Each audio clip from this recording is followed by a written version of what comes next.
자, 삼국지 방송합니다. 오늘은 어제는 순욱, 순유, 가후전 읽었고요.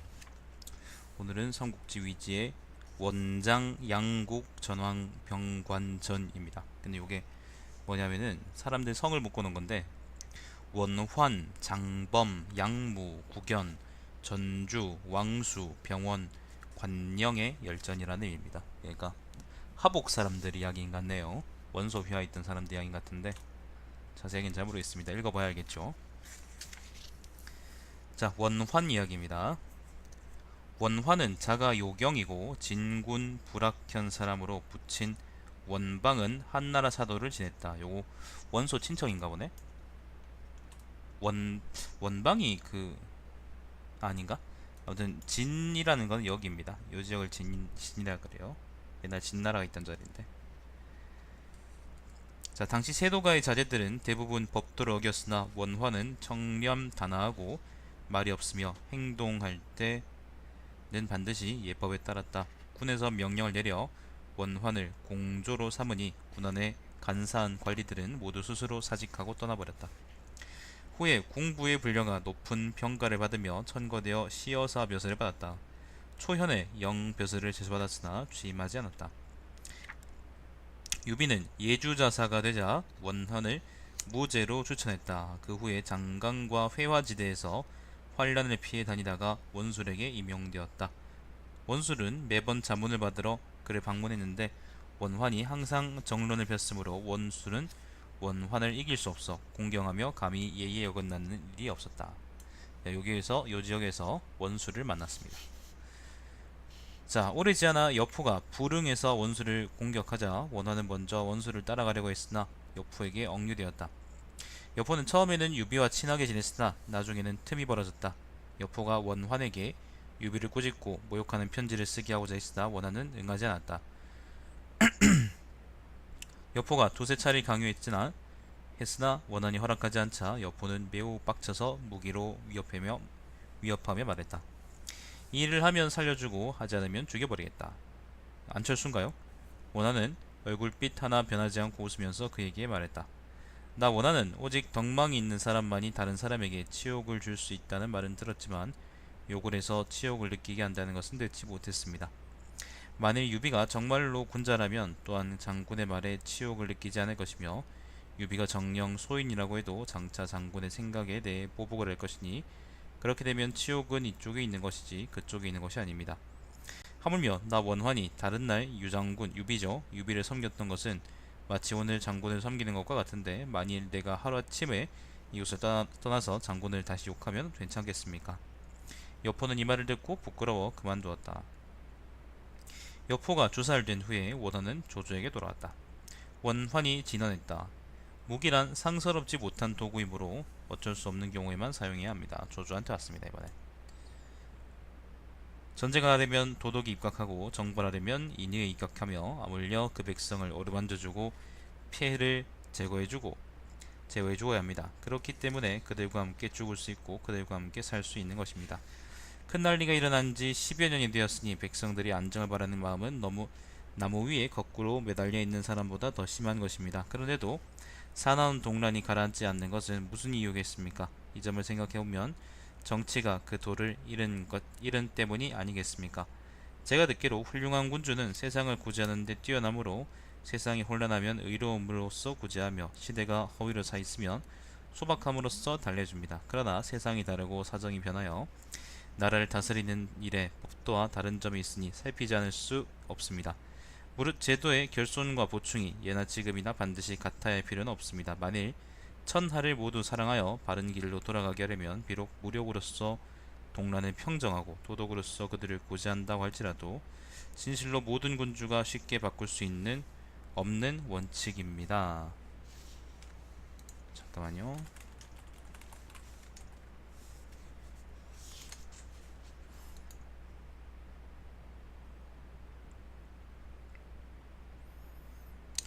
공에 뛰어난 식견은 세상 사람을 넘어섰습니다. 과거의 군주가 민심을 얻는 이유가 있었는데 공은 그것을 근면하게 실천해 나가고 있으며 현재의 군주가 그의 민심을 잃어버리는 까닭이 있었는데 공은 그것을 이미 경계했습니다. 온 세상이 공의 그 의지에서 위험과 멸망의 환란을 벗어나게 되었지만 백성들은 그 의로움을 알지 못하고 있습니다. 오직 공만이 그들을 가르치는 위치에 서게 된다면 천하 사람들에게는 얼마나 다행한 일이겠습니까?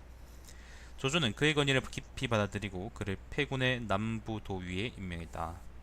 패라는 것은 여기죠. 패군, 자기 고향입니다. 자, 조조는 그의 건의를 했고, 자, 당시 백성들을 새로 모집해 둔전을 개설했지만 백성들은 달갑게 생각하지 않고 대다수가 도망쳤다. 둔전이라는 것은 군대를 주둔시키고 농사를 짓게 하는 겁니다. 그냥 장기 복무죠, 쉽게 말해서. 그런 걸 둔전이라 그럽니다. 자, 원한이 조조에게 말했다. 백성들은 예로부터 향토에 안주하고 이주하는 것을 싫어했는데 이러한 습속은 갑자기 바뀌는 것이 아닙니다. 그들의 뜻에 따라서 행하기는 쉽지만 그것을 거슬러 행하기는 어렵습니다. 제 생각에는 그들의 의견을 따름이 마땅합니다. 즐거운 마음으로 하는 자는 즉시 받아들이고 그렇지 못한 자는 억지로 강요해서는 안됩니다. 조조가 그의 의견에 따르자 백성들은 크게 기뻐했다. 얼마 후 조조는 원환을 양국의 상으로 승진시켰다. 양나라라는 것은 요 근처 땅을 의미합니다. 요 근처 땅을 우리가 양나라라고 그래요. 연주 지역을 양나라 그러죠. 자, 아무튼 원하는 매번 모든 현에 칙령을 내려 말했다. 호랍이나 과부들의 안부를 챙기고 효도한 아들과 정절을 지킨 며느리를 표창해라. 늘 하는 말에 세상이 잘 다스려지면 예교가 상세해지고 세상이 혼란스러워지면 예교가 소락해진다라고 했는데 상세하고 간소한 것은 전적으로 사람들이 얼마나 잘 헤아리고 받아들이냐에 따라 달려있다. 지금이 비록 소란스러운 시대라 예의로서 민중을 교화하기 어렵긴 하지만 우리들이 대처해 나가는 방법은 있을 것이다. 원화는 정치를 하면서 교화와 훈계를 숭상하고 관대하게 생각한 후에 실행하였고 겉으로는 온화하지만 속으로는 결단력이 있었다. 병으로 관직을 사임했지만 백성들은 그를 사모했다. 나중에 조정에 불려가 간이대부와 승상군 죄주가 되었다. 앞으로 상을 받은 것이 매우 많았으나 전부 어려운 이들에게 나눠주고 집안에 쌓아두는 경우가 없었고 전지나 가업 같은 것도 전혀 안중이 없었다. 자기 재산 불리는 데는 관심이 없던 사람인가 보죠. 자, 부족한 것이 있으면 다른 사람에게 꼬았으며 의욕을 살행동을 하지 않았으므로 당시 사람들은 그의 청량함에 감복하였다. 위나라가 처음 건국될 때 그는 낭중령이 되었고 어사대부의 업무를 처리했다. 원환이 조조에게 말했다. 이제는 천하의 큰 혼란이 제거되었으니 문신과 무신을 나란히 등용하는 것이 국가를 오래 지속시키는 방법입니다. 생각해보건대 서적을 많이 수집하고 이전 시대의 성인의 가르침을 밝혀서 백성들이 보고 듣는 것을 바꾸면 온 세상 사람들이 그 교화 풍조에 따르게 할 수 있습니다. 그러면 복종하지 않는 먼 곳의 사람들도 문덕으로서 불러오도록 할 수 있습니다. 조조는 그의 진언이 옳다고 생각했다. 당시에 어떤 사람이 유비가 죽었다고 전해오자 모든 신하들이 조조에게 축하의 말을 올렸다. 그러나 원화는 일찍이 유비에 의해서 관리로 추천된 적이 있으므로 홀로 쭉 가지 않았다. 물론 유비는 죽지 않았죠. 원한이 관직에 임명된 지 몇 년 만에 죽자 조조는 그의 죽음에 눈물을 줄줄 흘렸으며 그의 집에 곡식 2,000석을 보내주고 널리 알려 말했다. 태창의 곡물 1,000석을 원한의 집에 주도록 하라. 태창이라는 것은 이제 정부의 곡식 창고입니다. 오창 뭐 그런 곳이죠. 그런 곳이겠죠 아마 뭐. 자, 또 널리 알렸다. 공중에 비축해 놓은 곡물 1,000마를 원환의 집에 주도록 하라. 사정을 모르는 사람들은 조조의 뜻을 이해하지 못했다. 조조는 다시 교령을 내렸다.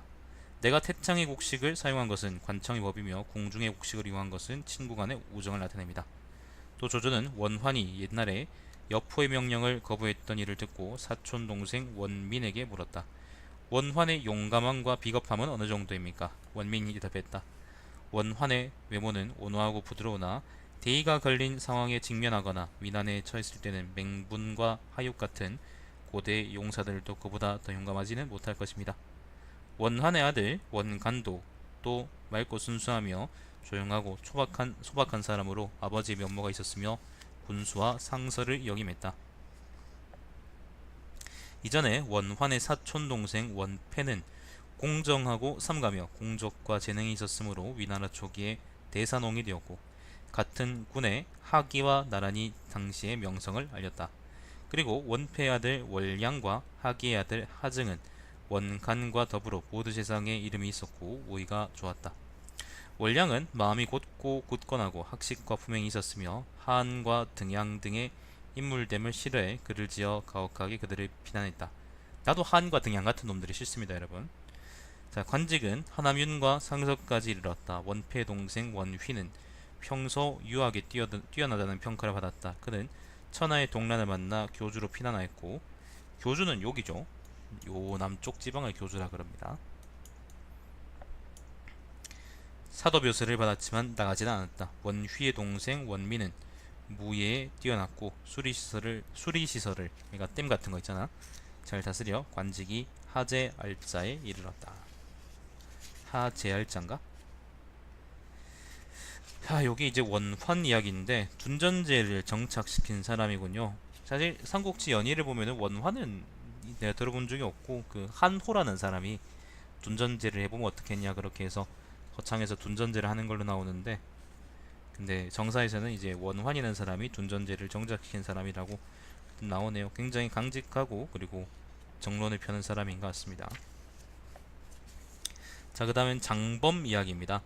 장범은 자가 공의이고 한해군 수무현 사람이다. 한해군이라는 건 여기가 한해입니다. 조부 장흠은 한나라의 사도였다. 부친 장현은 태위였다. 태부 원외가 장범에게 딸을 시집 보내려고 했지만 그는 사양하고 받아들이지 않았다. 아, 원방이야. 원외구나. 그게 원소 친척이구나. 자, 그는 성품이 평온하고 조용하며 노장의 가르침을, 노장이라는 거는 이제 노자고 장자 가르침을 즐겨 익히고 영리에 무관심하며 관청에서 불러 임명하려 해도 당하지 않았다. 동생 장승은 자가 공선이고 역시 이름이 알려진 인물로서 방정으로 초빙되고 의랑에 제수되며 이궐도위로 영전하였다. 자, 동탁이 난을 일으키자 장승은 무리를 조집해 천하 사람들과 더불어 동탁을 주살하려고 생각했다. 그때 장승의 동생 장소는 의랑이 되었는데 마침 장안에서 와서 장승에게 말했다. 지금 동탁을 주살하려고 하지만 무리가 적어 상대가 되지 않습니다. 하물며 하루아침의 계책으로 이를 일으켜 밭가는 농민을 이끌고 싸움을 하려 하면 사졸은 전쟁 경험이 없고 군사들도 훈련을 하지 않았으니 성공하기 어렵습니다. 동탁은 군사들을 고달프게 하고 도의를 무시하므로 진실로 오래 지속될 수 없으니 귀신하는 자들 중에서 선택해서 때를 기다려 행동하는 것이 낫습니다. 그런 연후에 생각대로 하십시오. 장승은 그의 생각이 옳다고 여겨 장승이군요. 예, 장승은 그의 생각이 옳다고 여겨 인수를 풀고 샛길로 몰래 고향으로 돌아가 장범과 더불어 양주로 피난하였다. 양주라는 것은 요 지역이죠. 예, 양주로 피난했다. 예를 갖추어 초청하여도 장범이 병을 핑계대고 가지 않았으므로 원술도 억지로 굴복시키려 하지 않았다. 원술이 그때 양주에 있었거든요. 회남지방에 있었죠. 장범이 장승을 보내 원술과 서로 만나게 하니 원술이 물었다. 옛날에 주나라 왕실이 쇠퇴하였을 때는 제나라 환공과 진나라 문공에 폐업이 있었으며 진나라가 그 정치를 잃어버렸을 때도 한나라가 그 뒤를 이어 정권을 잡았습니다. 지금 저는 영토가 넓고 사줄과 민중들도 많음을 이용하여 제나라 환공과 같은 좋은 운을 구하고 고조의 사직을 따라가 보려 하는데 어떻습니까? 잠시만요, 여러분.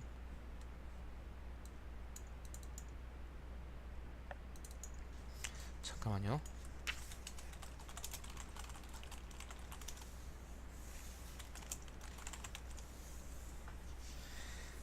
자, 어디까지 읽었노? 장승이 고조의 사직을 따라가 보려고 하는데 어떠합니까? 장승이 대답했다.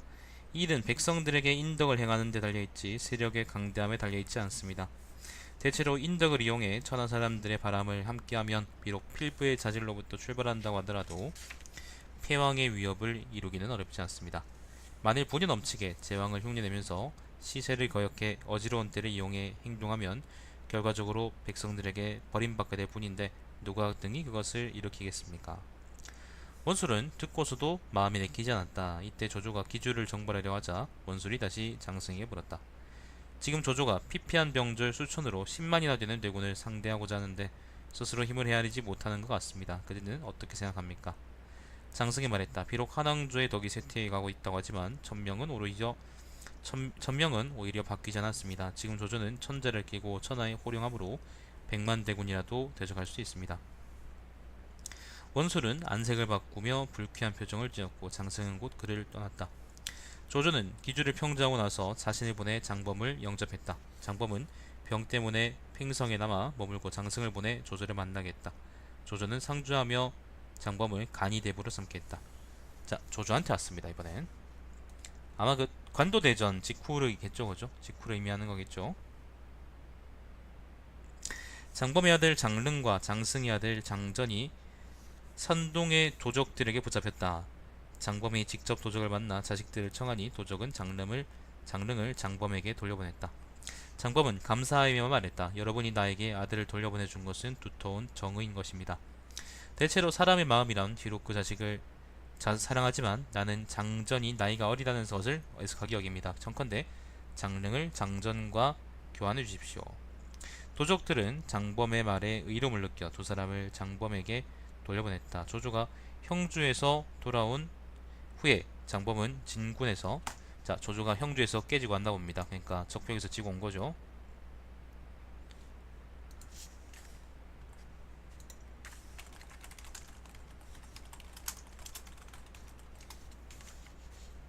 자, 형주에서 적벽에서만 깨지고 온 직후름이겠죠, 그죠? 진에서 조조를 만났는데 매우 조조가 그를 의랑으로 삼고 승상의 군사일에 참여시켰으니 매우 존경받고 중용된 것이다. 조조는 정벌하러 갈 때면 항상 장범과 병원을 남겨 태자 조비와 함께 수도를 지키겠다. 조조는 조비에게 말했다. 행동거지는 반드시 두 사람 장범과 병원에게 자문을 구하도록 하라. 태자 조비는 장범과 병원에게 아들과 손자로서 예의를 갖췄다. 장범은 궁핍한 사람들을 구제했으므로 집안에는 남아있는 재물이 없었으며 도성 안팎의 고아들과 과부들은 모두 그에게 귀의했다. 본의 물건을 스스로 거스르진 않았지만 끝까지 사용하지 않다가 그들이 떠날 때 모두 돌려보냈다. 건한 17년 212년입니다. 장범이 죽었다. 처음 이 나라가 건국되었을 때 장승은 승상 참군 죄주의 관직이 있으면서 조군 태수를 겸임했는데, 조군이라는 것은 요기죠. 한단 근처인가?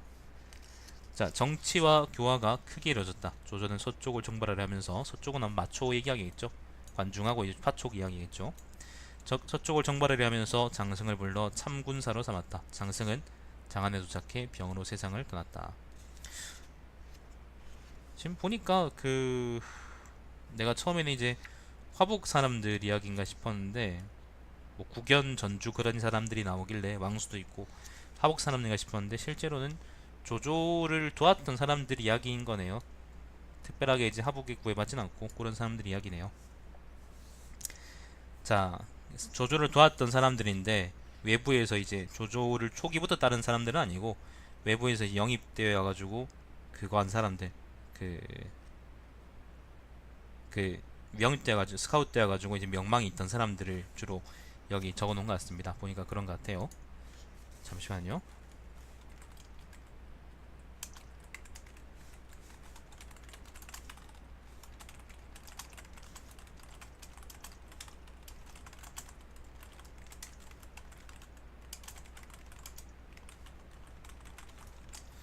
자, 이번에는 양부 이야기입니다. 양부. 자, 양부의 자는 백방이고 산양군 창읍현 사람이다. 산양이 어디야? 산양이 여기군요. 네, 여기네요. 연주 사람이네요. 자, 어려서부터 학문을 좋아하고 의를 논할 때는 항상 경전에 근거를 두어 옳고 그름을 처리했다. 조조와 그를 불러 사공년을 내렸고 높은 성적으로 천거돼 시여사를 받았다. 당시 태산에 도적이 많았는데, 태산이 여기입니다. 태산 양부를 태산 태수에 임명하니 10달 사이에 포대기의 아이를 얻고 다니는 자가 천여가구나 되었다. 낭랑태수로 전임되었지만 요동에 있는 공손도가 양부를 멋대로 억류해 부임하지 못하겠다. 그러나 양부는 끝까지 굴복하지 않았다. 낭랑이라는 건 여기입니다. 아무튼 이 한사군의 전제인데, 그때는 뭐 거의 작살났을 시점일 거예요 아마. 근데 이제 원래 가야 되는데 요동을 지나야 되잖아요. 근데 요동에서 공손도가 이제 양부를 붙잡아 놓고 못 가겠다, 뭐 그런 얘기 같습니다.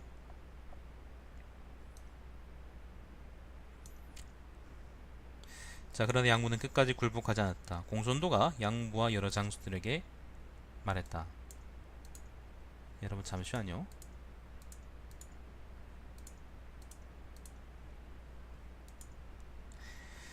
자, 조공께서 멀리 정벌을 나가시고 업성은 수비하는 자가 없다고 들었습니다. 지금 내가 보병 3만과 기병 1만을 이끌고 곧바로 업성에 이르면 누가 제지할 수 있겠습니까? 여러 장수들이 모두 말했다. 예, 그렇습니다. 이거는 제지할 수 있단 말일까? 공손도는 양무를 보다보고 다시 말했다. 그대 생각은 어떻습니까? 양무가 대답했다. 최근에 천하에 큰 난리가 일어나 장차 사직이 쓰러지려고 할 때 장고께서는 10만의 무리를 끼고서 편안히 앉아 성공과 실패를 관망하고 있었습니다. 무릇 다른 사람의 신하가 된 자가 진실로 이와 같을 수 있겠습니까? 조공은 조조는 국가의 위기와 패망을 근심하고 백성들의 고통과 원한을 위로해 주었으며 의병을 이끌고 천하를 위해서 잔적을 주살했으니 공은 높고 덕망은 넓어 가히 독보적이라 할 수 있습니다. 이리하여 천하가 비로소 안정되었으며 백성들은 편안히 정착하기 시작했습니다. 그러므로 장군의 죄상을 아직 책망하지 않은 것입니다. 장국에서 곧 군대를 이끌고 서쪽으로 향해 조공을 침공한다면 살고 죽는 결과는 하루아침도 못되어 결정될 것입니다. 장국에서는 스스로 힘쓰십시오. 자중하세요. 그런 말이죠. 여러 장수들은 양무의 말을 듣자 모두 술렁거렸다. 한참 있다가 공손도가 말했다. 양군의 말이 옳다. 얘기를 들은 거죠. 자, 후에 조정에서 양무를 불러 위군 태수와 감릉의 상으로 삼았으니 양무는 가는 곳마다 업적을 세웠다. 조비가 오관중랑장이죠. 오관장이 되자 양무는 뽑혀 장사가 되었으며 좌군사로 전임되었다. 처음 위나라가 건국되자 상서보기하로 승진했으며 나중에 중위봉상이 되었다. 조비가 태자가 되어 동궁에 있을 때 양무는 또 태자태부가 되었으니 존경과 예우를 극진히 받았다. 재직 중에 죽었다. 사실 공손도는요, 그 앞에 이제 따로 또 이공손도 사장전에 나왔지만은 만약에 중원을 노려보려고 그랬으면 한번 도모해볼 만했을 겁니다. 그러니까 원소하고 조조가 싸울 때 한번 뒤치기를 했으면은 아마도 못해도 이름은 한번 크게 떨쳤을 거라고 생각합니다. 근데 이제 그걸 하지 않다가 지금 양무 얘기가 나온 것처럼 나중에 그 뭐야 양무 이야기가 나온 때처럼 이제 나중에 조조가 기주하고 그러니까 기주 이북을 완전하게 이제 평정하고 난 이후에야 이제 행동을 시작했다는 점에서 많이 느렸다고 우리가 얘기할 수 있는 거고, 그렇기 때문에 때를 많이 놓치지 않나 생각이 들어요. 양무 이야기처럼 그때 만약에 합을 쳤다면은 아마 죽도 법도 안 됐을 거라고 생각합니다. 자, 그 다음 이야기는 구견 이야기입니다. 구견은 자가 잔이이고 잔이랍니다. 잔이가 살아요. 잠깐만요.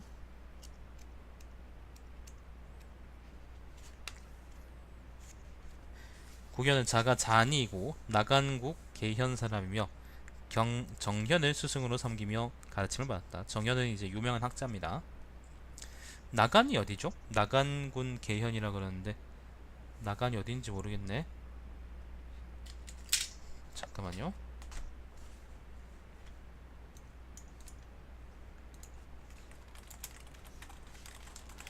나간이 어디일까요? 나간이 화북이 어딘가?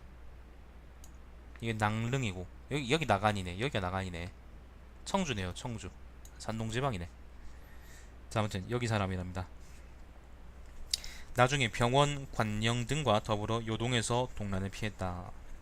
요동에서 옛 땅으로 돌아온 후에 조조는 그를 불러 사공 연속으로 삼았다. 그는 조정에서 의논할 때면 항상 정색을 하고 하치곤 했지만 물러나서는 사스러운 감정을 품지 않았다. 조조는 넓은 지역에서 둔전을 실시하고자 생각하고 구견에게 그 일을 관장하도록 했다. 구견이 여러 차례 조조에게 구견이 여러 차게 여러 잠깐만요. 구견에게 구견이 여러 차례 그 조조에게 이 제도의 손실과 이익을 진언하고 토지를 헤아려 백성들을 살게 하고 인구를 헤아려 관리를 두며 일과 세금에 대한 법령을 밝히니 5년 만에 창고는 풍부해지고 백성들은 다투어 노력하고 즐겁게 일했다. 자, 건한 16년입니다. 211년 조조가 관중을 정벌하러 갈 때 이거 그거 맞춰 치는 거죠. 맞춰고 장로 치는 거. 국연을 거부 장사로 삼아 남아서 지키는 일을 총괄하게 했다. 전은과 소백이 하간에서 반란을 일으켰는데 하간은 여기죠. 여기입니다. 여기가 하간입니다. 자, 전은 등은 이미 격파되었으나 잔당이 남아 조조는 그들을 모두 법에 따라 처단하려 했다. 그러나 국연은 그들이 주모자가 아니라고 생각해 처형하지 말 것을 간청했다. 조조가 그의 생각이 따르니 국연의 의지에 목숨을 건진 사람이 1000여 명이나 되었다.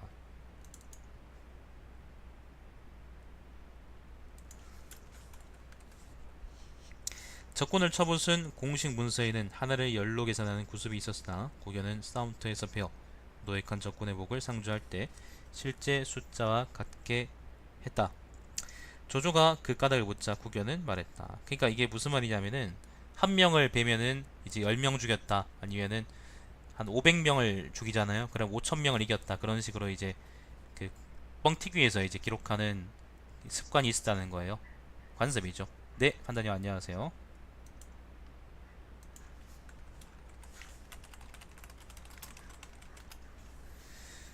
자, 조조가 까닭을 묻자 국연은 대답했다. 대체로 경계 밖의 도적을 정벌하고 참수하거나 포로를 잡은 숫자를 실제보다 많게 보고하는 것은 무공을 크게 해서 백성들의 귀에 과시하려는 것입니다. 하간은 봉토구역 이내인데도 저는 등이 반란을 일으켰습니다. 비록 우리가 이겨 크게 공을 세웠다고 하지만 저는 마음속으로 부끄럽게 생각합니다. 자, 조조는 크게 이뻐하며 양무를 위군 태수로 옮겼다. 양무를 위군 태수로 옮겼다고요? 국연이 아니고? 국연 이야기 같은데 이거 잘못 적은 것 같은데. 자, 지금 국연 이야기 하는데 그러니까 이게 무슨 말이냐면은 하우돈 이야기 지나갔습니다. 제 하우조전 읽었습니다. 그러니까 이게 무슨 말이냐면은 예를 들면은 조조가 예를 들면 마추하고 싸워가지고 크게 이겼다 그러면은 뭐 10배를 적든 뭐 20배를 적든 상관이 없는데 그럼 좋잖아요. 뭐 크게 했다 그러는데 프로파간다니까 좋은 건데 근데 자기 영지 안에서 이제 반란이 터져가지고 그걸 진압했는데 그거는 그렇다는 거는 그 사람들이 불만이 있었다는 거고 그 사람들이 그럼 다스리지 못한 이제 지도자가 부끄러워야 될 일인 거지 이제 그걸 무공을 뻥튀기 할 일이 아니라고 이제 국연이 얘기한 겁니다. 자, 아무튼 당시에 투서를 하여 조조를 비방하는 자가 있었는데 조조는 그 일을 싫어하여 반드시 그 주모자를 알고자 했다. 국연은 서신을 남겨 이 일이 바깥으로 알려지거나 새어나가지 않겠다. 그 서신에는 여러 번에 걸쳐 이경부가 인용되었다. 이경부는 뭐 시 이름이겠죠. 시의 이름입니다. 부가 시거든요. 국연은 공조의 칙명을 이래 말했다. 우리 이군은 크며 지금은 천지가 여기 있습니다. 그러나 학문하는 자들은 적습니다. 이해력이 있고 나아가 적은 사람 몇을 골라 스승에게 보내 배우도록 하십시오. 이군이 뭔지 모르겠네요. 기주하고 뭐 그런 걸 얘기하나? 연주를 얘기하나? 자, 공조가 세 사람을 선발해 보이자 국연이 말했다. 너희는 학문이 아직 미치지 못한다. 이경부라는 것은 온갖 일을 적은 책이다. 세상 사람들은 이것을 소홀히 취급해 그 스승이 적다. 이경부를 해독하는 사람을 찾아 그에게 배우도록 하라. 아울러 읽을 수 있는 사람을 비밀리에 찾도록 했다. 열을 이취해 못되어 읽을 줄 아는 사람을 찾았으므로 가서 수업했다. 관리들이 이 기회를 보아 한 통의 편지를 쓰도록 해 투서와 비교해보니 필체가 같았다. 체포해서 신문해본 결과 사실 여부가 모두 드러났다. 하하. 투서 사건이 그러니까 예를 들면은 이제 되게 똑똑한 사람이 있었던 것 같아요. 그래서 일부러 어떤 그걸 꿰내가지고 이제 사람을 잡은 것 같은데 예, 뭐 이해하셨을 거라고 이해합니다, 여러분. 자, 양부는 태보로 옮겨. 양부가 아니고 아마 국견일 텐데 지금 이거 번역한 사람이 제정신이 없나?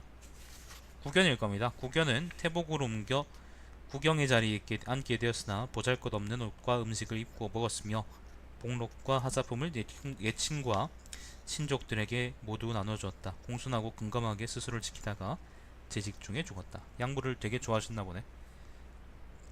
자, 이번에는 전주 이야기입니다. 전주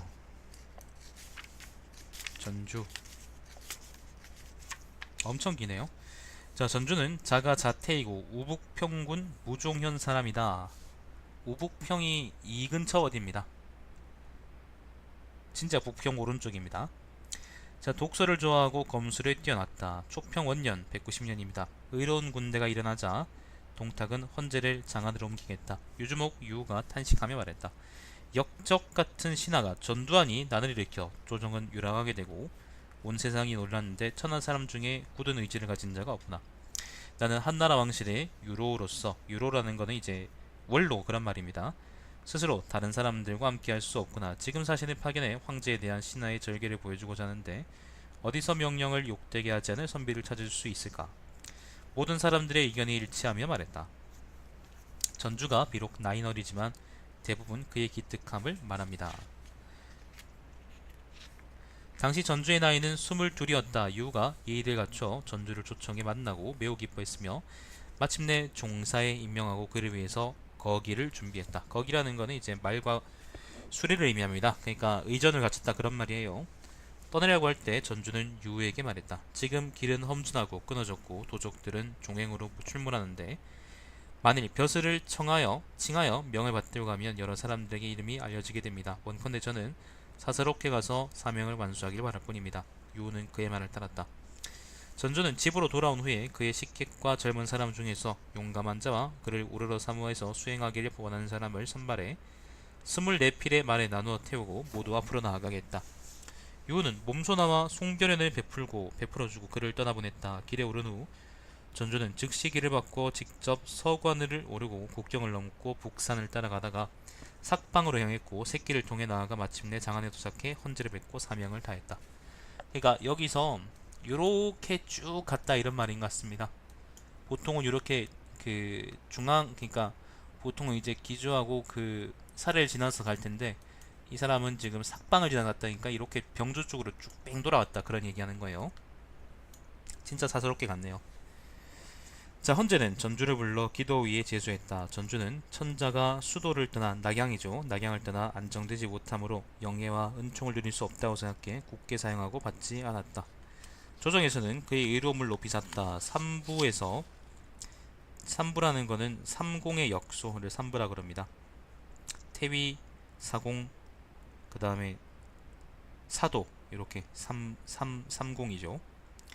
자, 3부에서 한결같이 불러 벼슬을 주려 했지만 모두 나아가지 않았다. 천자의 보명을 받든 후에 말을 달려 유주에 돌아오는데 도착하기도 전에 유우는 이미 공손찬에게 살해되었다. 돌아온 전주는 유우의 묘를 찾아 제사 지내고 장표를 펼치고 읽으며 눈물을 흘리며 고고라고 떠났다. 공손찬은 이 소식을 듣고 개빡쳐서 포상금을 걸어 전주를 찾았고 체포하여 말했다. 넌 어찌하여 유우의 묘에 사사로이 고고라 했으며 나에게 장보를 보내지 않는가? 장부는 아까 이제 그 어디에요? 받아온 거. 예, 헌자한테 가서 전주가 받아온 그거 있잖아요. 그거요. 잠깐만요.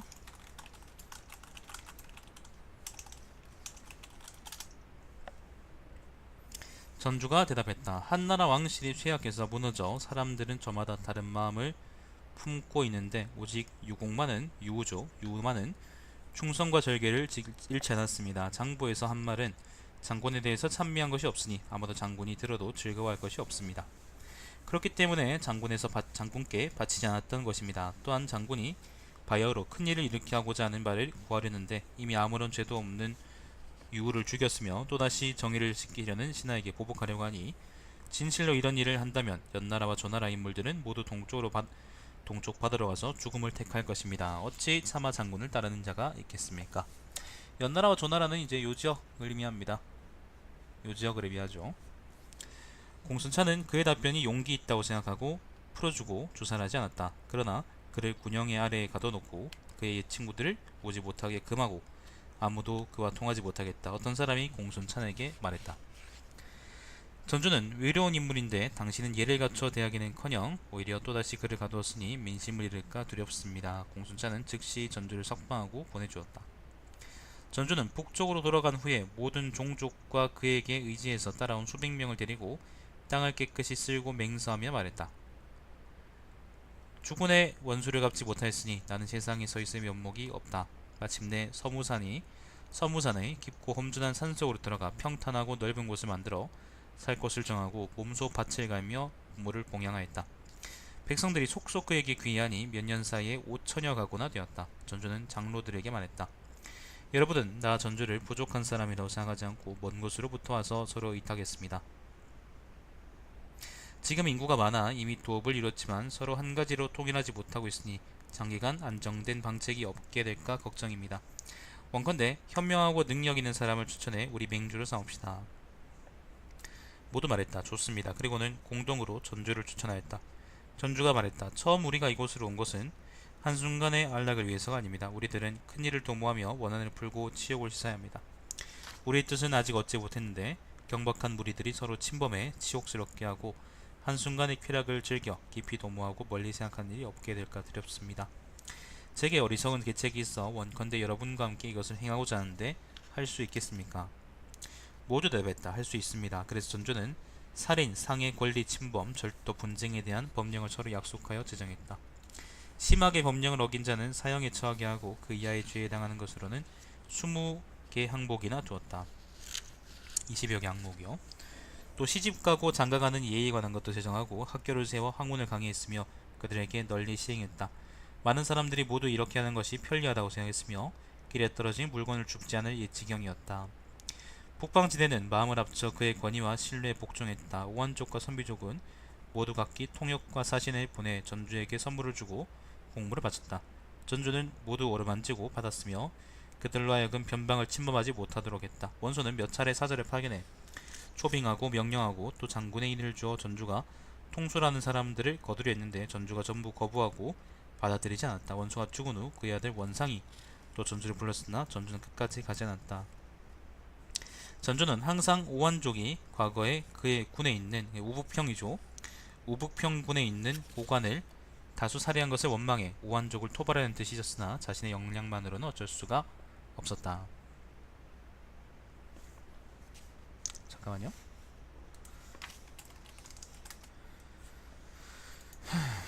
건한 12년 207년입니다. 조조가 북쪽으로 와서 오한족을 정발하였는데 자, 조조가 북쪽으로 와서 이제 원상을 깨부수고 있습니다.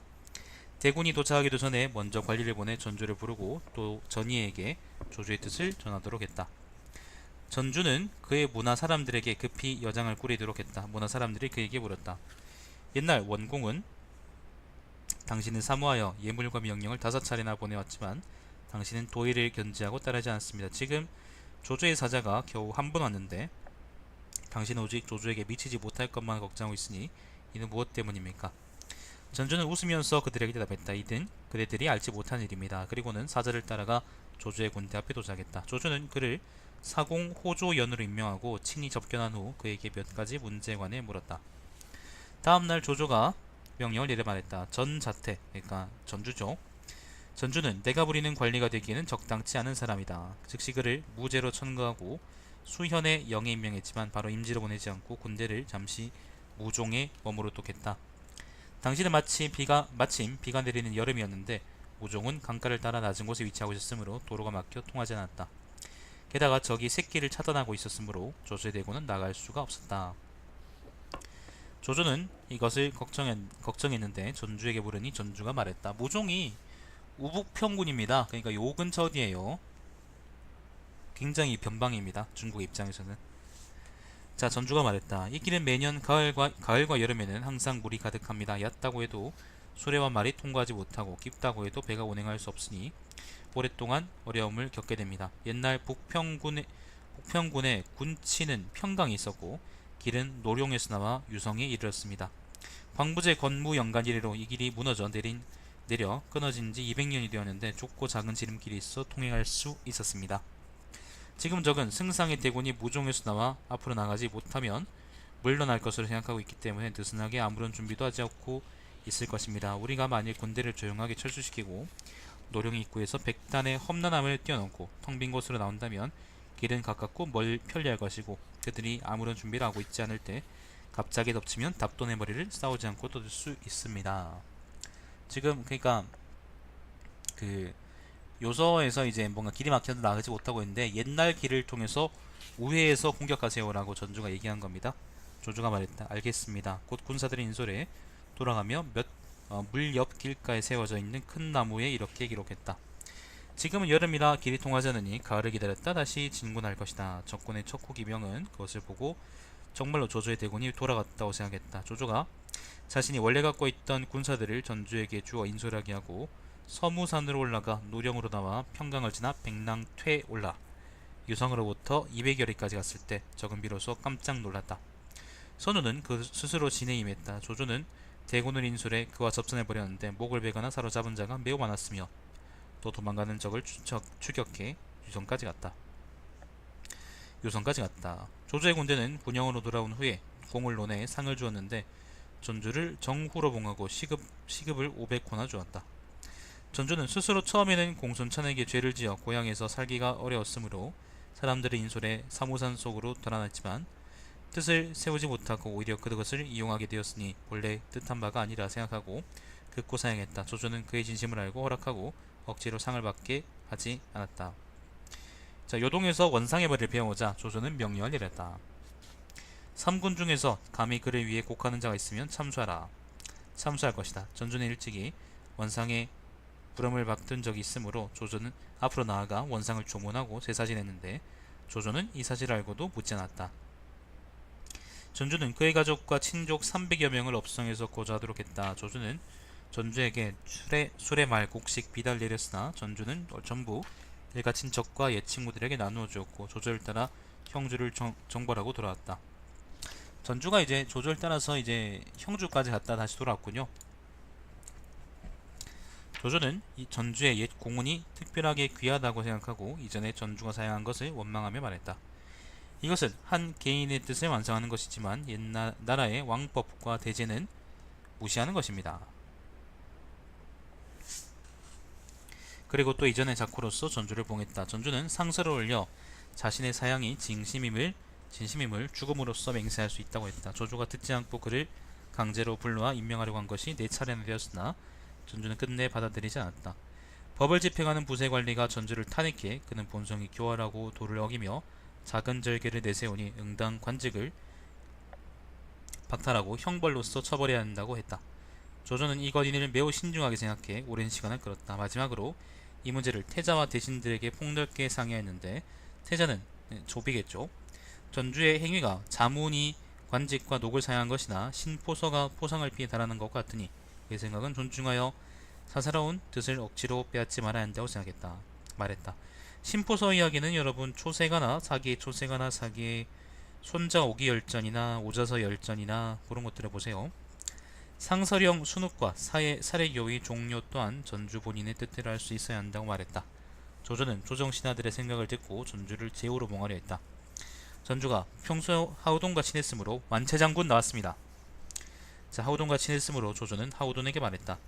그대가 먼저 가서 우정으로 그를 설득하시오. 이것은 모두 그대의 뜻이라고 말하고 나의 뜻이라고는 말하지 마십시오.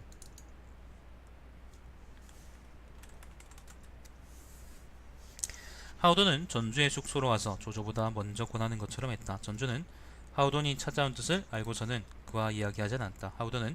하우돈이 떠날 때, 완채장군이 떠날 때 전주의 등을 치며 말했다. 전군, 주군의 뜻이 이토록 간절한데 다시 한번 생각해 볼 수는 없습니까? 전주가 대답했다. 무슨 말이 이처럼 지나칩니까? 나 전주는 의로움을 준지고 산속으로 도망쳤던 사람이건만 승상에 큰 은혜를 입어 삶을 보존하는 것만으로도 천만다행입니다. 어찌 노령의 변방을 팔아 조정의 포상과 복록과 바꿀 수 있겠습니까? 설령 국가가 나 전주에게 사사로운 마음을 갖는다고 해도 내 어찌 마음으로서 부끄럽지 않겠습니까? 장군은 나 전주의 사람됨을 잘 알면서 오히려 재차 이렇게 말하고 있습니다. 만일 부득이 받아들여야 한다면 나는 당신 앞에서 목이 잘려 죽기를 바랍니다. 전주는 말을 끝내지도 못하고 눈물을 흘렸다. 완채장군은 이런 사정을 모두 전주에게 보고했다.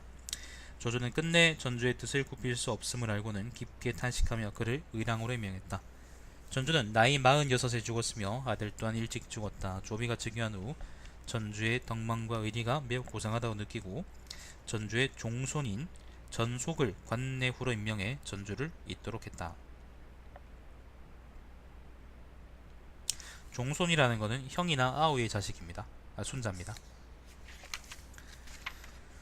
자, 그 다음에 이제 왕수하고 이제 병원 관영 이야기가 남았는데 되게 길어요.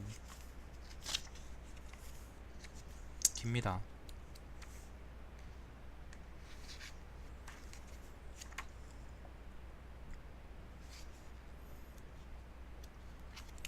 읽어야 되나 말아야 되나 좀 고민이 되는데 머리가 좀 목이 좀 아파가지고 일단 읽어보죠. 왕수 이야기입니다. 자, 왕수는 자가 숙치고 북해군 영릉현 사람으로, 북해라는 건 여기입니다. 여기가 북해죠. 영릉현 사람으로 7살 때 어머니를 잃었다. 어머니는 토지신의 제삿날에 죽었는데 이듬해 이웃마을에서 제사를 지낼 때 왕수는 어머니를 그리워하며 매우 슬퍼했다. 이웃마을에서는 이것을 듣고 어머니를 위해 제사 지내는 것을 멈추었다. 20살 때 왕수는 남양에서 유학했는데, 남양이라는 것은 여기죠. 장봉의 집에 머물렀다. 장봉은 온 식구가 병에 걸려 있었으므로 왕수를 쳐다보지도 않았다. 그런데도 왕수는 친히 그들을 끌어안아 보살폈으며 그들의 병세가 점점 좋아지자 곧 떠났다. 촉평연간입니다. 촉평연간. 북해태수 공룡이, 자 다시 북해입니다. 왕수를 불러 주부로 삼고 고밀현의 영을 대행하게 했다. 고밀현의 손씨라는 사람은 본래 호기와 협기가 있는 사람인데 그의 자식이나 손님들이 자주 법을 어겼다. 백성들 중에서 약탈한 자가 있었는데 도적이 손씨의 집으로 뛰어들어가면 관리들은 잡을 수 없었다. 왕수는 관리와 백성들을 인솔해 손씨의 집을 포위했다. 손씨가 집안 사람들을 동원해 저항함에 지키자 관리와 백성들은 두려워 감히 앞으로 나가지 못했다. 왕수는 관리와 백성들에게 명령했다. 감히 공격하지 못한 자는 도적과 똑같은 죄를 짓는 것이다. 손씨는 이 말을 듣고 두려워서 도적을 내주었다. 이후로 호족들은 복종하게 되었다. 효렴으로 청거되었을 때 왕수는 병원에게 양도하려 했으나 공룡이 그의 의견을 듣지 않았다. 당시 천하에 큰 난리가 일어났으므로 시행되지 못했다. 아까 참 전주 이야기 하면서 내가 이제 빼먹었던 건데, 그 전주 이야기는요, 그 연희에서 굉장히 짧게 나옵니다. 굉장히 짧게 나오고, 이제 전주가 이제 왜 여기에 이제 은가고 있었으며 여기 지를 잘 알고 있었느냐, 왜 오한을 공격하는 데 대해서 협력했느냐, 그런 얘기가 연희에는 전부 다 잘려서 안 나옵니다. 그러니까 사실 갑자기 연희에서는 조조가 이제 그 오한을 공격할 때 곤란을 겪고 있는데, 갑자기 이제 툭 튀어나온 전주라는 사람이 이제 뭐 신선처럼 이제 길을 알려주고 그렇게 되는 걸로 나오는데, 그렇게 해서는 인관계가 이어지지 않잖아요, 그죠? 정사에는 그게 잘 나와 있어서 나는 상당히 새로웠습니다. 아까 얘기했어야 되는데 내가 까먹고 얘기 안 한 거예요.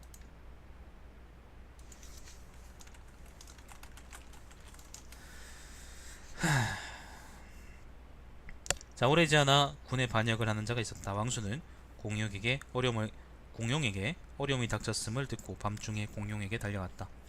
도적이 처음 일어났을 때 공룡은 좌우 사람들에게 말했다. 위험을 무릅쓰고 올 사람은 오로지 왕수뿐일 것이다.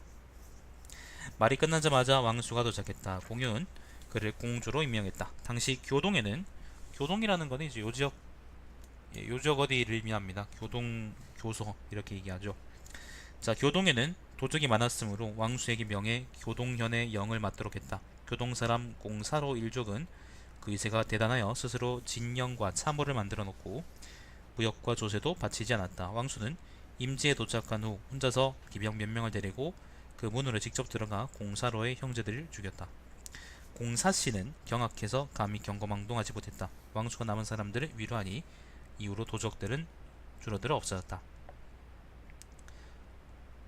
공룡에게 어려움이 있으면 왕수는 비록 집으로 돌아가 휴식을 취하고 있을 때라도 오지 않은 적이 없었다. 공룡은 항상 왕수에게 의지하며 어려움을 면했다.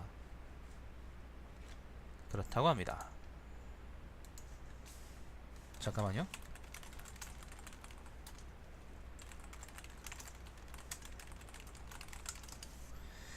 자, 원담은 청주에 있을 때 원담이 이제 그 청주 자사로 있었으니까요.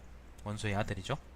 자, 청주에 있을 때 왕수를 치중 종사로 임명했는데 별가 유헌이 자주 왕수를 헐뜯었다. 후에 유헌이 어떤 일을 범해서 사형을 언도받았을 때 왕수가 그를 심리해 사형을 면하도록 했다. 당시 사람들은 이 때문에 왕수를 더욱 칭찬했다. 원소 또한 왕수를 불러 증북현의 영을 대행하게 했다. 왕수는 나중에 또 원담의 별가가 되었다. 원수가 죽자 원담과 원상은 사이가 벌어졌다. 원상이 원담을 공격해 원담의 군대가 패했다. 왕수가 관리와 백성들의 인솔에 원담을 구원하러 가니 원담이 기뻐하며 말했다. 우리 군대를 보존한 사람은 별가뿐이다. 별가라는 게 이제 원담 그 왕수를 의미하죠. 원담이 패해서 유순이 타읍에서 병사를 일으키고 여러 성이 모두 호응하자 원담은 탄식해 말했다. 지금 청주 전체가 배반하고 있으니 내가 덕망이 없는 것인가. 실제로 원담이 덕망이 없었죠, 여러분. 자, 왕수가 말했다. 동래태수 관통은 비록 여기서 먼 해안에 있지만 배반하지 않고 반드시 올 것입니다. 동래는 여기입니다. 10여일 후 관통은 과연 처자식을 버리고 원담에게 투항했다. 결과 그의 처자식은 적에게 살해되었고 원담은 또다시 관통을 아간태수로 임명했다. 처자식 데리고 오면 안되나요? 원담이 원상을 다시 공격하려고 하자 왕수가 그에게 권고했다. 형제끼리 공격하는 것은 피망의 길입니다. 원담은 불쾌했지만 이로써 왕수의 고상한 뜻과 절개를 알았다. 요 이야기는 아마도 이제 조조하고 원담이 손을 잡고 원담이 이제 원상을 쥐팬 얘기인 것 같습니다. 자, 나중에 또 왕수에게 물었다. 당신에게 어떤 계책이 있습니까? 왕수가 대답했다. 이른바 형제란 왼팔과 오른팔과 같습니다. 비유를 들어 말하자면 어떤 사람이 다른 사람과 결투하려고 하면서 자기 오른팔을 자르고 나는 반드시 승리할 것이다 라고 한다면 이길 수 있겠습니까? 형제를 버리고 가까이 하지 않으면 천하에서 누가 그와 친하겠습니까? 당신 부하들 중에서 참아하는 소인이 있다면 진실로 중간에서 싸움을 하도록 하여 일시적으로 사역을 구하는 것입니다. 원컨대 현명한 당신은 귀를 닫고 그들의 말을 듣지 마십시오. 만일 당신이 간사하고 아첨 떠는 신하 몇 명을 죽인다면 형제들은 다시 친해져 화목해질 것이고 이로써 사방을 방어한다면 천하를 마음대로 호령할 수 있을 것입니다. 그러나 원담은 왕수의 충고를 듣지 않았다. 결국은 원상을 팬 거죠. 그래서 원상과 서로 공격하고 조조에게 구원을 요청했다. 조조가 원상이 있는 기주를 격파하자 원담은 또 조조를 배신했다. 조조는 군대를 이끌고 남피로 와서 원담을 공격했다. 왕수는 다시 아간에서 식량을 운반하고 있었는데 원담의 위급함을 듣고 자신이 데리고 다니던 병사 및 여러 종사 등 수십 명을 인솔해 원담에게 갔다. 고밀현이 이르러 원담이 죽었다는 소식을 듣고서 말에서 내려 곡하며 말했다. 군주가 없으니 어디로 돌아가야 합니까? 곧 조조를 만나 원담의 시신을 거두어 안장하게 해달라고 부탁했다. 조조는 왕수의 마음을 떠보려고 일부러 말없이 대답하지 않았다. 왕수가 또 말했다. 저는 원시에 두터운 옷을 입었으니 만일 원담의 시신을 거두어서 염한 연후에 찢겨 죽는다 해도 원한이 없을 것입니다. 조조는 왕수의 충의를 아름답게 여기고 그의 요구를 들어주었다. 후에 조조는 왕수를 독군량관으로 임명하고 군량을 담당하는 사람은 그런 말이겠죠. 감독하는 사람 그런 말이겠죠. 아간으로 돌아가도록 했다. 아간이라는 곳이 어디일까요? 아간은 여기군요. 아간 태수다 뭐 그랬. 예. 자, 아무튼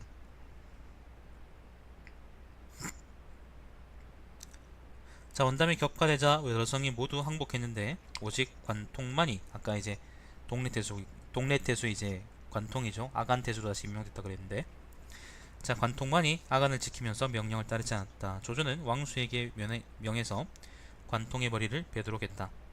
관통이 망국의 충신이었으므로 왕수는 그의 결박을 풀고 조조를 만나게 해주었다. 조조는 기뻐하며 관통을 사면했다. 원시의 정치가 관대했으므로 권세 있는 관직에 있는 자들을 많이 축적했다. 조조가 업을 격파하고 신배 등의 재산을 몰수해 기록했는데 헤아릴 수 없을 정도였다. 남피를 공격하고 왕수의 가산을 조사하니 공물이 10섬도 안되고 책만 수백 권이 있었다. 조조는 탄식하며 말했다. 선비는 그 명성을 망령되게 하지 않는구나. 곧 이로써 왕수를 사공연으로 임명하고 사금 중랑장을 대행하게 하며 위군태수로 자리를 높여주었다. 위군이라는 것은 옛날에 업성을 의미하죠. 네, 여기입니다. 위군 업성인가? 아무튼 왕수가 임지에 도착해 그곳 백성들을 다스릴 때 강한 자를 억누르고 약한 자를 도우며 상벌을 분명하게 하므로 백성들은 모두 그를 칭찬했다. 위나라가 건립된 후 왕수는 대사농 낭중령으로 임명되었다. 조조가 육형을 실행하자는 의견을 냈는데 육형이라는 것은 이제 오형하고 비슷한 건데 오형이라고도 하기도 하는데요. 여기서 육이라는 건 고기 육자거든요. 신체에 상해를 입히거나 절단하는 형벌을 우리가 육형이라 그럽니다. 그러니까 예를 들면 코를 베거나 그런 거 있잖아요, 그죠? 자, 조조가 육형을 실행하자는 의견을 냈는데 왕수는 아직 실행할 때가 안 되었다고 했다. 조조는 그의 건의를 받아들이고 그를 봉상으로 임명했다. 이후 엄제가 반란을 일으켜 그의 부하 수십 명과 함께 액문으로 공격해왔다. 왕수는 이 소식을 듣고 거마를 불렀는데 빨리 도착하지 않자 부하들이 인솔해 공문으로 걸어왔다. 조조는 동작대에서 그를 바라보고 말했다. 저기 도울 오는 자는 틀림없이 왕숙치로구나. 왕숙치가 왕수예요. 상국 종효가 왕수에게 말했다. 옛날 제도에 경성에서 갑자기 병거가 생기더라도 구경은 각각 자신의 부서에 있을 수 있다고 했습니다. 왕수가 말했다. 나라의 복록을 받는데 어찌 그 어려움을 피하겠습니까? 부서에 남는 것이 비록 옛 제도일지라도 군자가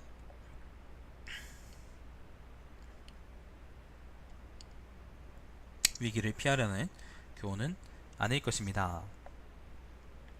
오래지 않아 그는 관직 생활 중에 병으로 죽었다. 아들 왕충은 관직이 동래태수와 산기상시에 이르렀다.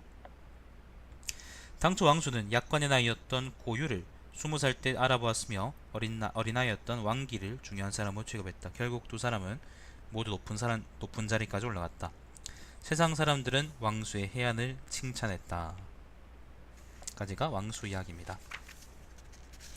그 다음은 이제 병원 이야기입니다. 병원 이야기까지 한번 읽어볼까요? 아, 고민되네. 이걸 다 읽어야 되나? 아니면 좀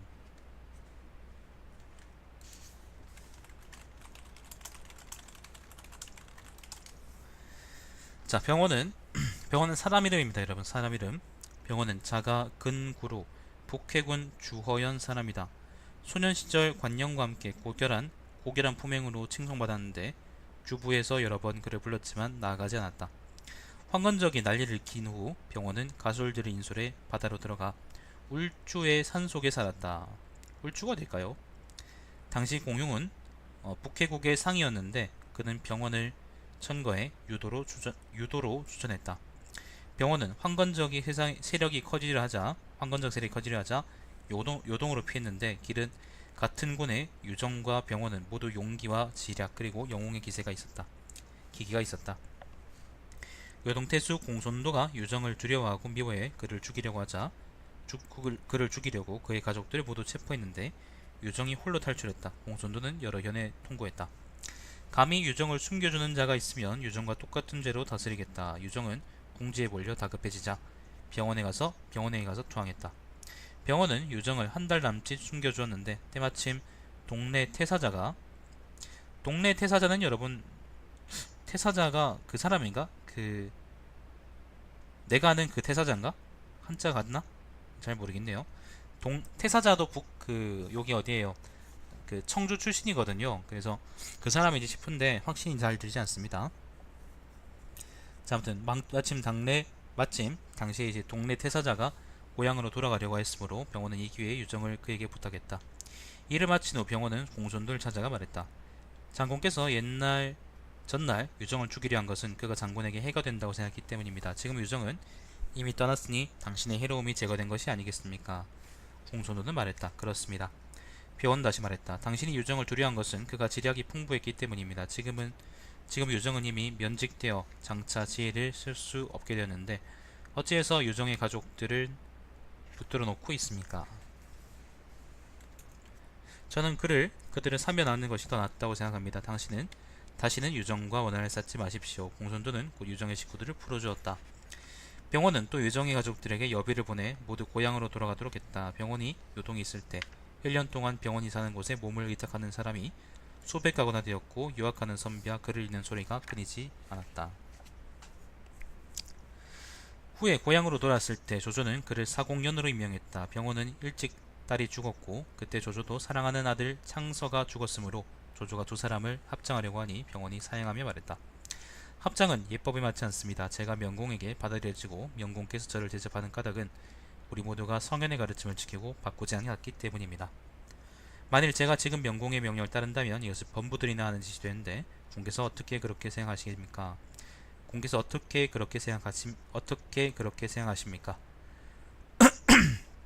조조는 이 일을 중지하고 병원을 승상의 징사로 전임시켰다. 최염은 동조연으로 있었는데 그는 예양의 현신들에 관한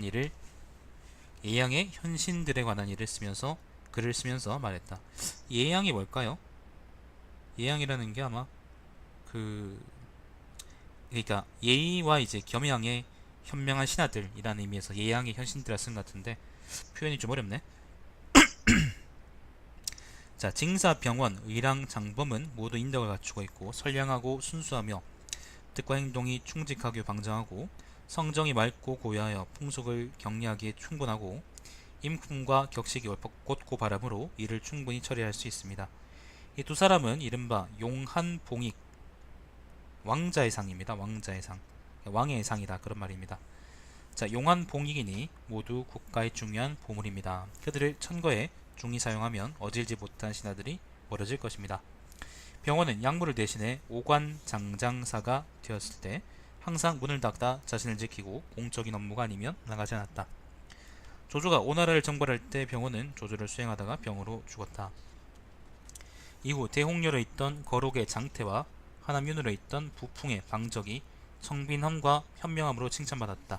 영령의 태복이었던 동군 사람 장각도 간소함과 질박함으로 유명했다. 라고 합니다.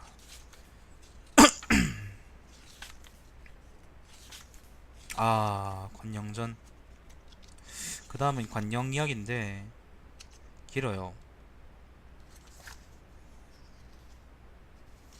한 13쪽쯤 됐는데 내 목이 이걸 버틸까 잘 모르겠네. 물 한 잔만 좀 하고 오겠습니다 여러분. 잠시만요.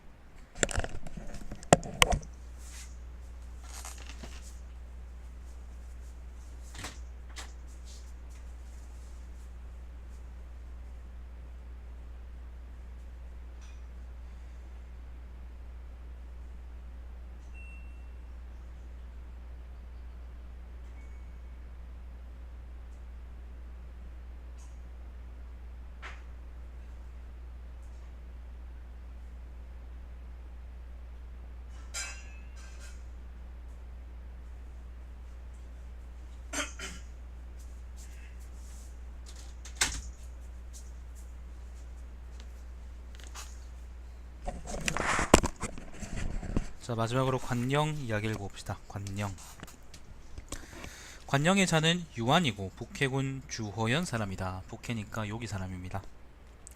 16살 때 아버지를 잃었는데 친척들은 그가 고아이고 가난한 것을 불쌍히 여겨 함께 장례 비용과 옷을 보냈으나 모두 사양하며 받지 않고 있는 재산에 맞춰 장례를 마쳤다.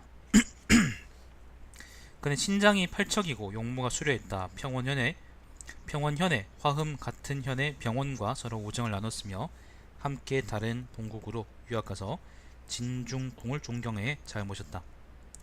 천하가 큰 혼란에 휩싸이자 공손도의 위험이 있는 명령이 나라 밖까지 전해졌으며 병원과 평원현의 왕렬 등이 요동으로 왔다. 공손도는 관사를 비워 그들을 접대했다. 관영은 이전에 공손도를 만난 후 산의 계곡에 초가집을 지었다. 당시 요동으로 피난온 사람들은 대부분 군의 남쪽에서 거주했는데 관영은 군의 북쪽에 거주하며 옮길 의향이 없음을 나타냈다. 나중에는 대부분의 피난민들이 점점 그를 따라갔다. 조조가 사공으로 있을 때 관영을 불러 관리로 삼으려 했는데 공손도의 아들 공손강이 조조가 보내온 임명서를 중간에 가로채고는 전하지 않았다. 왕열은 자를 언방이라고 하며 당시 그의 명성은 병원과 관영보다 높았다. 그가 요동으로 피난했을 때 공손도가 장사로 임명하려 하자 사양하고 상업에 종사하며 스스로를 더럽혔다. 조조는 그를 승상연과 징사에 임명했으나 가지 않고 바다의 저쪽, 그러니까 요동에서 죽었다. 중원지역이 다소 안정되자 고향을 떠났던 사람들은 모두 돌아갔는데 오직 관영만은 그곳에서 평생을 보낼 것처럼 움직이지 않았다. 황초 4년입니다. 223년입니다. 시간이 많이 지났네요. 공경들에게 조소를 내려 탁월한 행위를 한 군자를 천거하도록 했다. 사도 화엄이 관영을 청거했다. 조비가 황제의 자리에 오른 후 관영을 다시 초빙하자 그는 마침내 가술들을 데리고 바닷길을 따라 고향으로 돌아왔다. 공손공은 그를 요동군의 남쪽 교회까지 전송하고 재물을 선물했다. 관영은 요동에 있었기 때문에 공손도, 공손강, 공손공이 앞뒤로 재물을 모두 받아 깊이 간직하고 있었다. 앞뒤로 준 재물을 모두 받아. 공순공 고잔데 이미 서쪽 해안을 건너 원래군으로 돌아가려고 결정하고 이런 물품들을 모두 밀봉해 공순공에게 돌려보냈다. 관영이 돌아온 후에 조비는 조서를 내려 관영을 태중대부로 임명했지만 관영은 완강히 사양하고 받지 않았다. 조회가 즉위에 있을 때 태위 화엄이 자리를 사양하고 관영에게 양도하니 다음과 같은 조서를 내렸다. 태중대부 관영은 마음속에 도덕을 깊이 간직하고 가슴에는 유계를 숨겨두고 있으며, 유계라는 게 6가지 재주를 의미하는 거예요. 맑고도 담백한 점은 고대의 성현이 비길만 하고, 청렴함과 결백함은 지금 시대에 빛나고 있다. 그는 예전에 한왕실의 도의가 세미하고 어그러짐을 만나고 바닷길을 따라 세상을 피해 은거했다. 우리 위대한 위나라가 천명을 받은 후 그는 자식들에게 포대기에 싸고 등에 지고 돌아왔다. 자식들을 포대기에 싸고 등에 지고 돌아왔다. 이것은 날개 달린 용이 물에 담겨 있다가 잠겨 있다가 승천하는 이치이고, 성현이 세상에 쓰여 온전하지 않는다는 뜻이다. 그러나 황초 연간 이래 조정에서 여러 차례 불러도 매번 질병을 핑계로 사양하고 거절해 수도에 이르지 않았다. 어찌 조정의 정치가 그 자신의 삶과 지향하는 바가 다르다고 해서 살림에서 안락하게 살려고 한번 간다 하면 돌아오지 않는단 말인가. 무릇 희공과 같은 성인도 나이 많고 덕이 높은 사람의 도움을 받지 못했다면 봉황의 울음소리도 들을 수 없었을 것이고, 진나라 목공과 같은 현명한 군주도 백발노인에게 자문을 구하려고 생각했다. 요 누구지? 뭐였나? 그 양반 누구지? 백리의 이야기죠. 백리의 이야기. 하물며 짐은 덕이 부족하니 어찌 여러 대부들에게서 성현의 도를 듣기를 원하지 않겠는가. 지금 관영을 광록군으로 임명하겠다. 예의 직관 윤리가 존재하지만 군주와 신하 사이의 도리는 버릴 수 없는 것이다. 관영은 빨리 도착해 짐의 마음을 기쁘게 해주기 바란다. 또 청주자세에게 조서를 내렸다. 조의 이야기입니다. 조의 이야기. 자, 관영은 도덕을 품고 충절을 안고 바닷가 벽지에 숨어있다. 짐은 이전에 그를 부르는 조서를 내렸지만 왕명을 거스르고 오지 않고 뜻을 머뭇거리며 결정하지 못하고 편안하게 살면서 자신의 행동을 고사한 것으로 생각하고 있다. 그가 비록 소박한 삶과 은둔 생활을 하는 사람의 정절을 갖고 있다고 할지라도 정고부에 겸양하고 복종하는 뜻을 읽고 짐이 마음을 비우고 목을 비에 기다리게 하기를 여러 해 동안 하고 있으니 그는 도대체 무슨 생각을 하고 있단 말인가. 그는 단지 편안한 생활만을 생각하고 자신의 사사로운 뜻만을 만족시키려 하면서 옛사람이 살아가는 방법을 바꾸어 백성들을 행복하게 하려 했던 것은 생각하지 못한단 말인가. 세월이 흐르고 시간은 금방 가니 관영은 그의 몸을 닫고 도덕을 맑게 무엇을 남기려 하는가. 공자의 말에 내가 이와 같은 사람들과 어울리지 않는다면 또 누구와 어울리겠는가 라는 것이 있다. 지금 별가, 종사, 군의 승연 등에게 명해서 조서를 받들어 이를 따해서 관영에게 보내 짐이 지금 있는 곳으로 그를 오도록 하라. 그에게 안거와 수행할 관원들과 술에 깔 방석과 여행 도중에 먹을 식사를 마련해주고 그가 여행길에 오르면 먼저 보고하라. 네, 안녕하세요, 민호씨. 자, 관영은 조서를 받던 후 스스로 초망지신이라고 부르며 상서를 올렸다. 그리고 상서가 굉장히 기네요.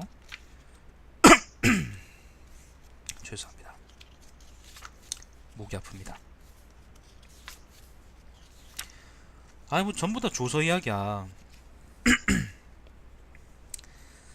잠깐만요.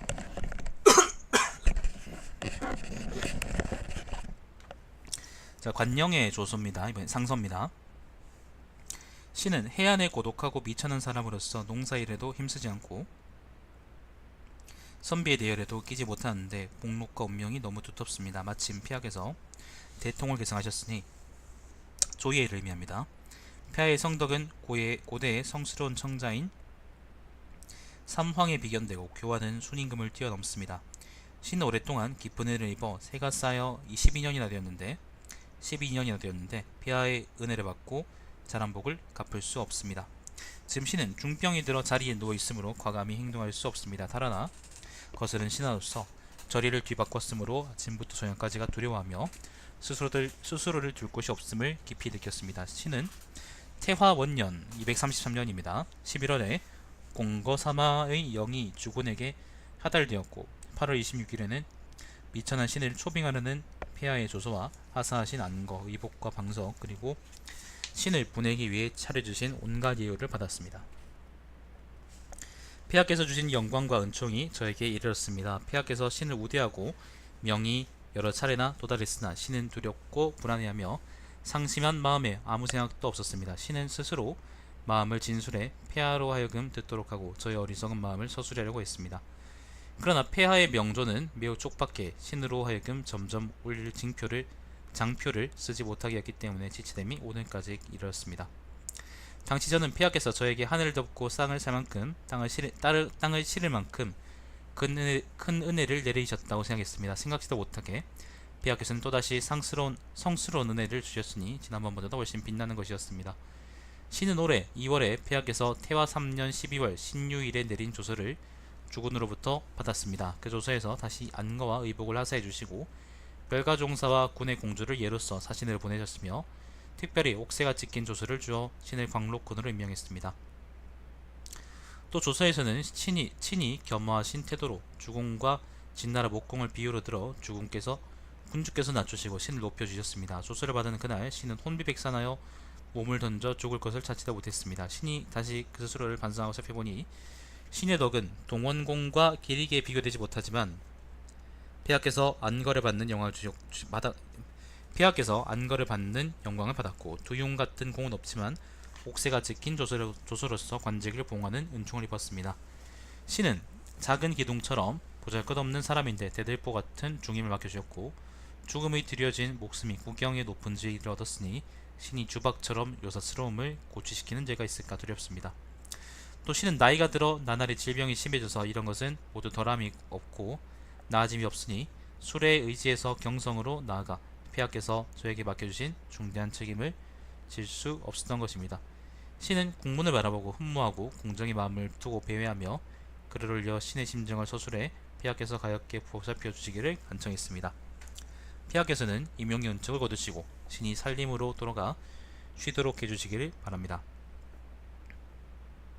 그리하여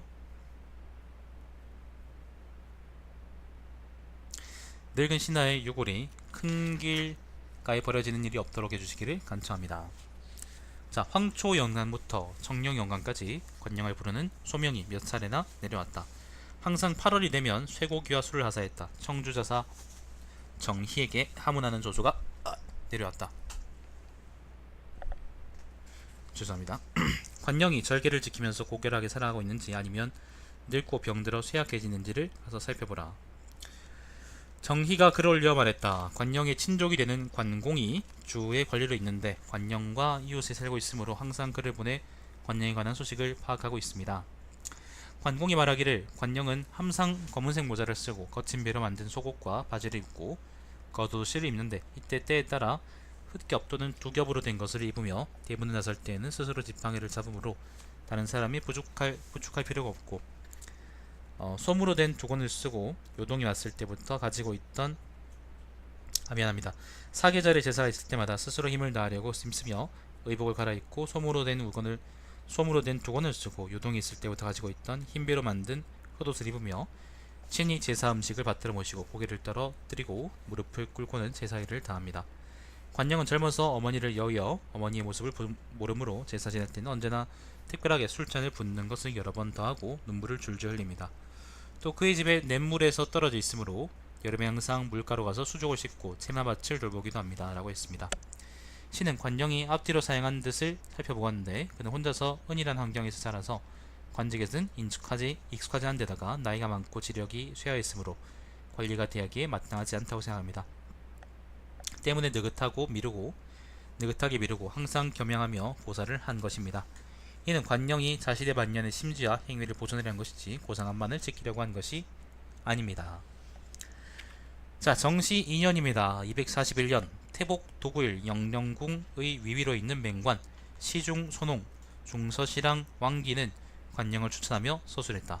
또 상서입니다, 여러분. 또 상서예요. 진짜 토할 것 같습니다. 상서밖에 없습니다. 선물 신들이 듣건대 용이나 봉황은 그 빛나는 몸을 숨기고 덕이 있는 사람이 출현하기를 기다렸다가 다시 돌아오고 총명하고 도리에 맞는 밝은 현이는 숨어서 적당한 때를 기다렸다가 행동한다고 합니다. 때문에 봉황이 기산에서 우러 주황조의 도가 흥성하였고 상산의 사호가 늙은 신하를 보좌해서 한왕조의 제위가 편안하게 되었습니다. 신들이 보건대 태중대부 관령은 하늘과 땅의 중화에 순응하여 부덕의 순정함과 아름다움을 총괄하고 있습니다. 그의 소박한 인품은 위대한 꽃무늬를 머금고 있고 차가운 얼음을 아는 듯한 정절과 엷은 연못 같은 맑은 성정이 있으며 마음은 현허하고 단박하여 묘도와 함께 소유하는 것을 숭상하고 있습니다. 그는 황제와 노자의 경전으로 스스로 마음을 즐겁게 하고 요기의 전적을 유람하는 것이 평소의 뜻입니다. 학업은 일찍이 당에 올라 실로 들어가 유도의 정미한 뜻과 유도라는 것은 이제 유교의 정미한 뜻과 심오함을 철저히 통달하였고 가슴속에는 고금의 온갖 책략을 다 감추고 있으며 도덕의 깃들과 핵심을 갖추고 있습니다. 중평연간 황건적이 일어나자 중원은 무너져 소용도 입사했고 왕실의 기강은 황폐해지고 쇠약해졌습니다. 관령은 당시 난을 피해서 뗏목을 타고 바다를 건너 요동에서 30여 년간이나 몸을 의탁하며 살았습니다. 건괴가 국외로 옮겨가는 상태가 되자 그림자를 숨기고 빛을 감추었습니다. 그는 은둔 생활을 즐기며 호연제기를 배양하고 가슴속에는 육아와 북가의 학설을 깊숙이 감추어 두었습니다. 양파 이리와.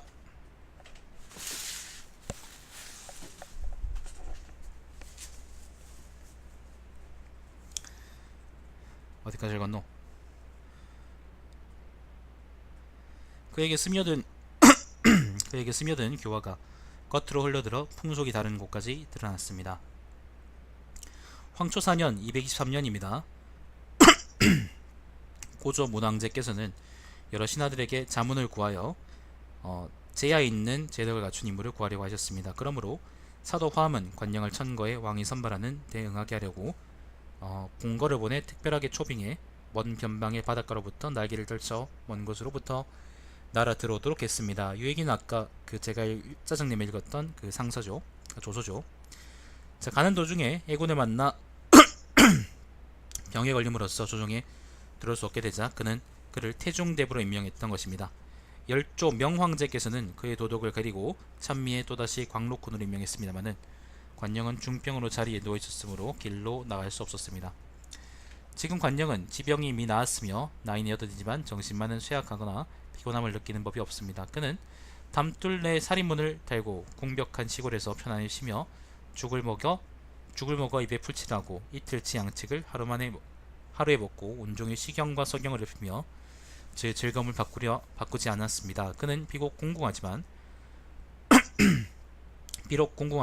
통달하였으니 어떤 위급한 상황을 만나더라도 반드시 편안할 수 있으며 어떤 위험을 겪더라도 절조를 바꾸지 않을 것이며 그의 금같은 명성과 옷같은 색조는 시간이 흐를수록 더 빛날 것입니다. 신들이 그에 대해 처음부터 끝까지를 고찰해보니 정말로 하늘에서 복을 내려준 것 같습니다. 그는 마땅히 위대한 위나라를 도와 화합하고 빛나게 해야 합니다. 현재 조정의 삼공의 지위가 아직 비어있으므로 그 신들은 그 관직을 그에게 주기를 기대하고 있습니다. 과거 은나라 고종 무정은 꿈에서 본 부열의 얼굴을 그려놓고 사방으로 찾아다녔고 주나라 문왕도 거북이로 점을 쳐서 계시를 통해 우수한 보좌를 받았습니다. 하물며 관령은 이전 왕조에서 여러 차례 걸쳐 추천받았으며 명성과 덕망이 매우 빛난데도 오랫도록 은둔하였으므로 제때 부름을 받을 수 없었습니다. 이것은 선제의 밝은 가르침을 따르고 선제께서 남기신 뜻을 계승하여 이루는 것이 아닙니다. 폐하께서 황제의 자리에 올라 선제의 대업을 계승하여 신하와 백성들은 폐하의 성명을 존경하고 이미 날마다 함께하고 있으니 주나라 성왕을 초월하는 것입니다. 폐하의 말씀은 언제나 도덕에 들어맞고 그렇지 않습니다. 거동을 하실 때는 언제나 사부에게 자문을 구하고 있습니다. 만일 폐하께서 이조, 그러니까 문제하고 명제를 의미하죠. 조비하고 조예요. 이조께서 편인을 부른 것을 이어받아 뛰어난 인재를 손님만의 예로서 대우하고 광휘 있는 덕을 베푸시면 위대한 교화가 이전의 조대와 비교될 것입니다. 상서가 너무 길어요, 여러분. 너무 깁니다. 관영은 심지가 맑고 순수하며 고상하고 성정이 담백합니다. 그의 행적은 이전 현인과 유사하고 탁월한 품행은 사해안에서 둘째가는 사람이 없다고 할 수 있겠습니다. 이전의 왕조 시대에 옥과 비단을 보내 초빙한 신공, 매승, 주당, 번영의 무리를 차례대로 보면서 그들은 연원을 예측하고 그들의 품행의 맑고 탁함을 관찰하여도 관영처럼 풍속을 멸려하고 홀로 도를 행한 이는 없었습니다. 진실로 비단과 옥을 준비해 완벽한 예의로서 그들을 초빙해야 합니다. 그에게 궤장을 주어 동쪽의 교회에 학교에 초빙해 경사를 펴서 진수하도록 하여 그와 함께 앉아 경전의 이치를 논하고 그로 하여금 위로는 제위의 운행을 바르게 하고 정치의 근간을 조화롭게 하고 아래로는 백성들을 도와 사람들이 지켜야 할 불변의 법칙을 질서 있게 하면 반드시 볼만한 것이 있고 겨드란 교화가 빛날 것입니다. 만일 관영이 반석이 아니라고 고집하면서 기산에 은둔하며 뜻을 지키고 홍애의 자취를 흠모하고 소보와 허유의 자취를 더하려고 한다면 계속 은거간다면 계속 이제 숨어서 이제 지내려 한다면 이 또한 위나라의 성스러운 조정이 요순시대와 부합하여 현재를 우대하고 성과가 있는 자기를 기용하였다는 명성을 선년후까지 남기는 것입니다. 비록 관리로 나아가는 것과 제야에 있는 것이 다른 길이고 숙이는 것과 우러는 것이 자세가 다를지라도 천하를 정치를 흥하게 하고 풍속을 아름답게 하는 것은 같습니다. 그래서 특별히 요까지가 상서입니다. 여러분 상서 끝. 그래서 특별히 안거를 마련하고 비단과 옥을 실어 관영을 불러오게 했다. 공교롭게도 관영이 죽었으니 그 당시 나이가 84이었다. 오래 살았네요. 84이면 그때면은 충분히 오래 산 겁니다. 근데 죽었군요. 자, 조정에서는 관영의 아들 관막을 낭중으로 임명했다. 후에 그는 박사가 되었다. 처음에 관영의 처가 먼저 죽어 직위와 오래 사귄 친구들이 재혼할 것을 권하자 관영이 말했다. 나는 매번 증자와 왕준의 말을 생각하고 마음속으로 항상 그들을 좋아했는데 어떻게 내가 똑같은 일을 만나고 나서 나의 본심을 어기했는가. 당시 거록 사람 장전은 자가 자명이고 영천 사람 호소는 자가 공명이었는데 또한 마음을 닦으며 벼슬길에 나아가지 않았다. 장전은 소년 시절 태학에서 유학하였고 내학과 외학에 두루 통달했으며 후에 고향으로 돌아왔다. 원소가 앞뒤로 여러 차례 명을 내려 불렀지만 응하지 않았고 상당으로 집으로 옮겨 살았다. 병주목 고관이 장전을 악평현의 영으로 추천했지만 취임하지 않고 상산으로 이사했다. 장전의 문도가 수백 명이나 되었으므로 또 임현으로 옮겼다. 조조가 승상로 있을 때 그를 임용하였으나 부인하지 않았다. 태화연간입니다. 조회가 조설대려 연가하면서 학식이 높은 선비나 재난을 없애고 변질된 것을 바로잡을 자를 구했으므로 군에서는 여러 차례 장전을 천거해 파견하려고 했으나 나이가 많고 병이 들었다는 핑계를 대고 가지 않았다. 이번엔 장전 이야기군요. 광평태수 노육이 관리로 임명된 지 사흘 만에 장기가 전례에 따라 명함을 가지고 장전의 집에 가서 보내자고 보고 있다. 노육이 훈계하며 말했다. 장 선생은 이른바 위로는 천자를 섬기지 못하고 아래로는 제후들과 버타지 못하는 분입니다. 이런 분에게 나의 명함을 바친다고 해서 그분이 영광스럽게 느끼겠습니까? 그러나 주부를 보내 서신을 바치고 양고기와 술을 보내는 예의는 차렸다. 자, 청룡 4년입니다. 236년입니다. 신해일 18일 조서를 내렸다. 조예 시대입니다. 조예 시대. 자, 장액군의 현천이 범람해 장액이라는 거는 여기입니다. 여기가 장액이죠.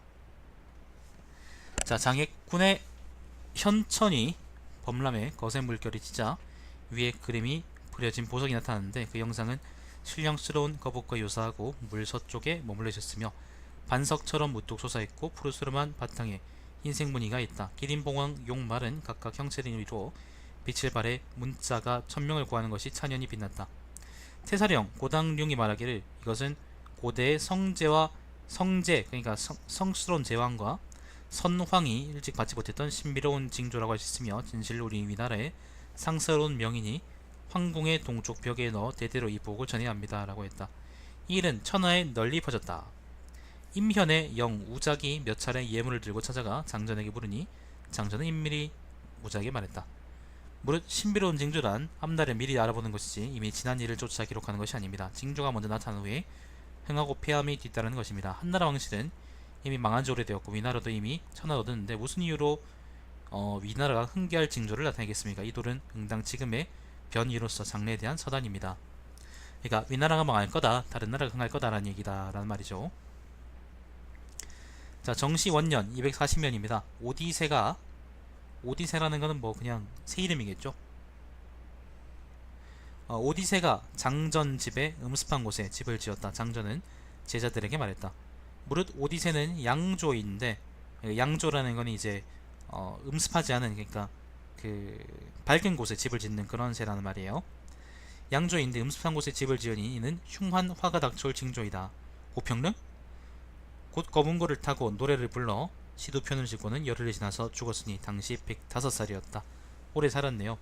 그의 광평대수 왕숙이 막 부임해 관할 현의 영들에게 가르쳐 말했다. 이전에 경성에 있을 때 장자명, 그러니까 장전이죠. 장전에 대해 들었는데 이곳에 왔더니 모르니 이미 돌아가셨다고 하여 매우 애통합니다. 이 선생은 학문이 돈독하고 음도생활했으며, 그러니까 장전 말이죠.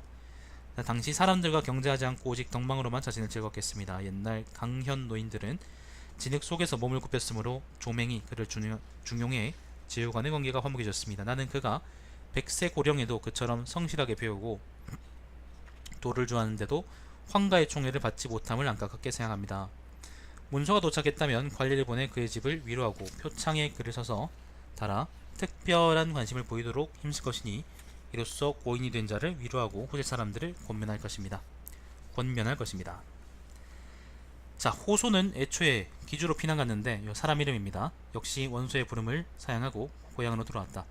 조조가 사공승상이었을 때 호환예로서 자주 초빙했다. 호소는 나아가 명의에 응해서 도착한 후 자신은 일개 야인으로 군사와 국가 일을 일할 수 없으니 돌아가게 달라고 간절히 말했다.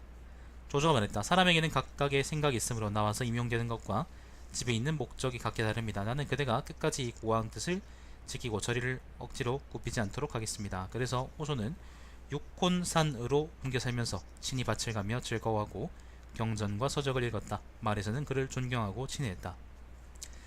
자, 건한 23년 218년입니다. 육혼 현해장 장고는 명령서를 받아 성년 남자를 징발해 한중으로 보내려고 했다. 백성들은 먼 곳으로 가서 복역하는 것을 꺼리고 싫어했으므로 대부분 불안해했다.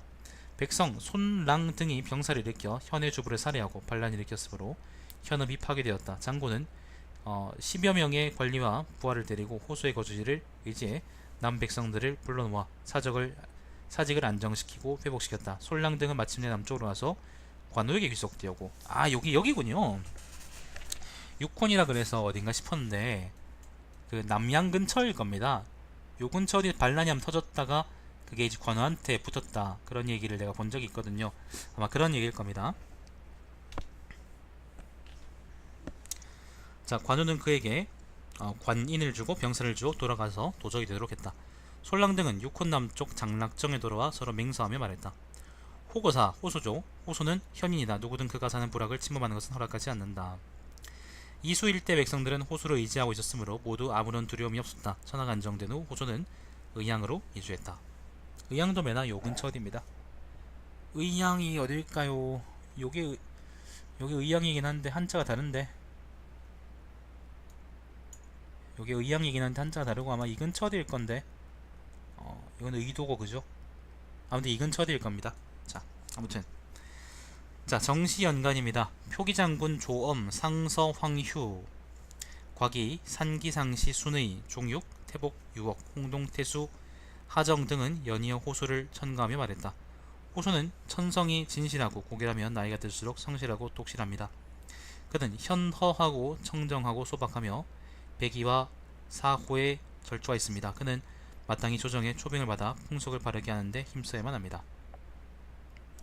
가평 2년 250년입니다. 공거로 특별하게 초빙을 받았으나 공교롭게도 죽었으니 89살이었다. 아들이 호찬을 낭중으로 임명했다. 당초 호소는 역사와 서법에 탁월한 재능을 보여 종료 한단순 위의 위탄과 더불어 유명했고 서간의 필적은 그 운필이 후세인들의 본받는 바가 되었다. 자, 평활. 원환, 병원, 장범은 몸소 청순한 원칙을 이행했으며 나아가고 물러남을 도의에 입각해 행했으나 행하였으니 이들은 공오양공의 범주이다. 양무와 구견 또한 이들 다음과는 현명한 신하이다. 장승희 명성은 그의 형 장범 다응이었으므로 동생이라고 할 만하다.